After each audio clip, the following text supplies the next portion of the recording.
I definitely got stuck in this cycle years ago of, I guess it would be toxic productivity. I was doing these things and I wasn't doing them for myself. I was doing them because I thought that that was what I was supposed to be doing. And I think a lot of people can probably relate to that and have found themselves in that place. And I feel like the pendulum is swinging a little bit now where people are going, wait a second, like this doesn't feel good. And I don't know why I'm doing this. And this doesn't resonate.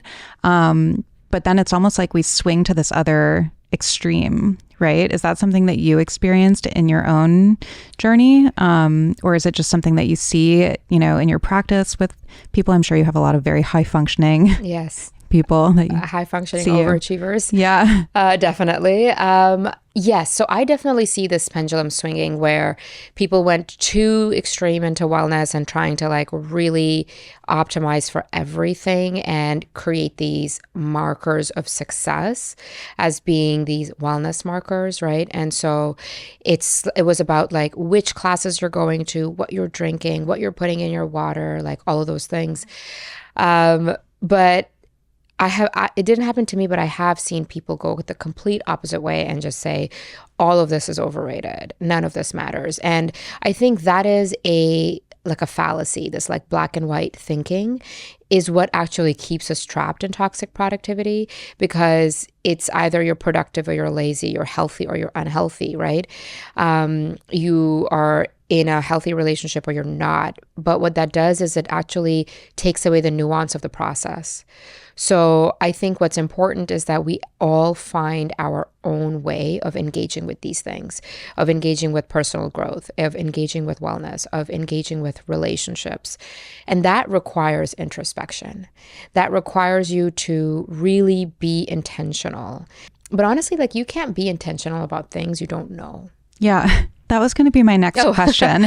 It's like, how can somebody identify if they are caught in one of these cycles and then go a little bit deeper and find out what exactly is the emotional trigger that's leading to this behavior?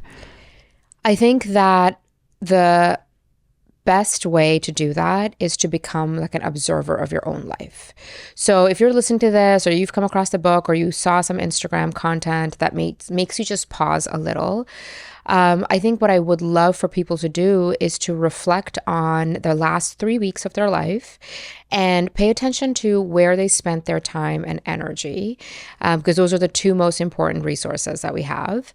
And retroactively look back and think about why you did what you did, why you made the decision you made. Did you get the outcome you were hoping for? How did you feel before and after? And doing that kind of analysis helps you realize that you're pouring into things that might not be value aligned or they might not be as beneficial to you.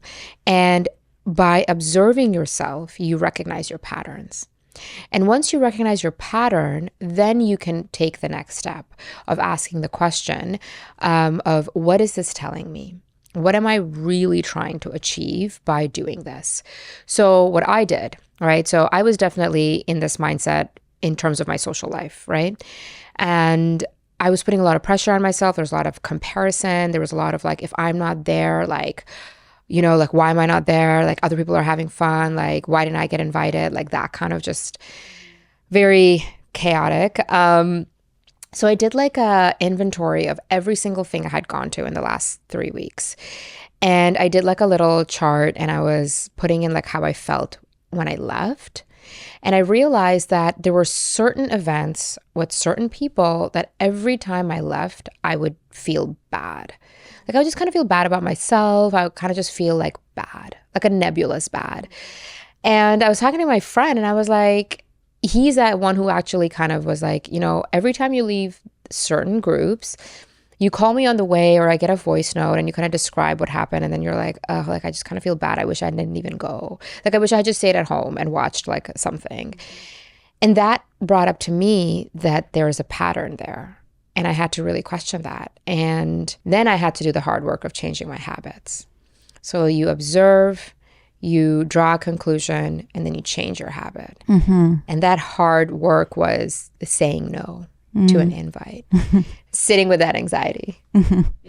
I'm laughing because as you were talking, I'm thinking back to my my past 3 weeks and I'm like, ooh, I mean, like hyper productivity, spreading myself thin between work, travel, social stuff. And I'm curious why. I mean, it is fulfilling in some ways, but I'm sure if I were to actually look at it, and I mean, first thing I said to you, I think when you came in here, I'm like, I'm struggling today. Like I have all these other things going on. I'm probably running myself into the ground in some ways, and like, why?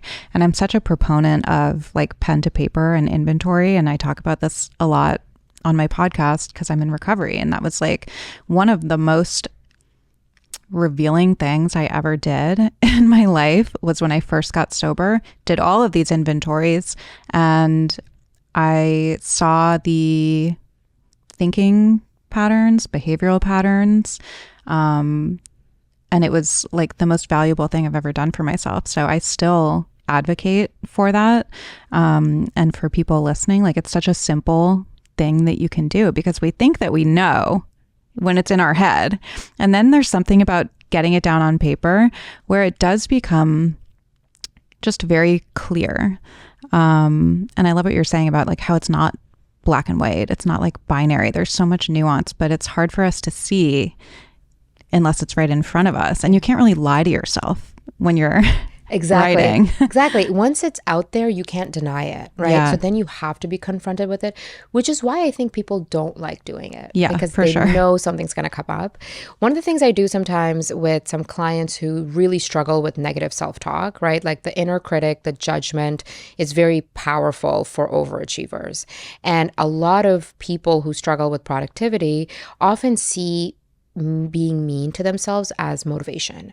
Like, you have to be mean to yourself. You have to like kind of talk to yourself like a drill sergeant to get up and get going. So I get them to there's this exercise called free writing. It's a journaling exercise where you set a timer and you have to continue to write until the timer goes off and you can't stop.